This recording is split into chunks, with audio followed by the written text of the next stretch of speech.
எல்லாருக்கும் வணக்கம். எல்லோரும் நல்லா இருப்பீங்கன்னு நம்புகிறேன். நான் ரொம்ப நல்லா இருக்கேன். இன்றைக்கி சேனக்கிழங்கு ரோஸ்ட் தான் செய்ய போகிறேன்.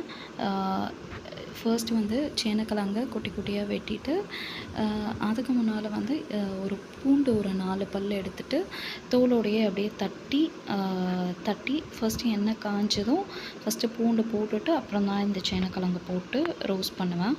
ஃபஸ்ட்டு உப்பு மட்டும் போட்டுட்டு நல்லா ரோஸ்ட் பண்ணிப்பேன். ஒரு 60-70% வெந்ததுக்கப்புறமா ஒரு டேபிள் ஸ்பூன் மிளகாத்தூள், 1/2 டேபிள் ஸ்பூன் வந்துட்டு குழம்பு மிளகாத்தூள் போடுவேன். அதோட டேஸ்ட் ரொம்பவே நல்லாயிருக்கும் இந்த ரோஸ்ட்டுக்கு. அப்புறம் கொஞ்சமாக மஞ்சத்தூள் போடுவேன், அவ்வளோதான். அதுக்கப்புறம் போட்டுட்டு நீங்கள் முன்னாலேயே மிளகாத்தூள்லாம் போட்டிங்கன்னா ரொம்ப நேரம் வதங்க அந்த பவுடர்ஸ் வந்து தீஞ்சு போயிடும்.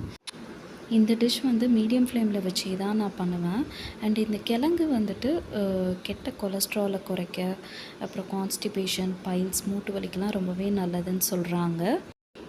இந்த கிழங்குல அரிப்புத்தன்மை அதிகன்றதுனால இந்த கிழங்கு வாங்கி ஒரு வாரம் 10 நாள் கழித்து தான் நான் சமைப்பேன்.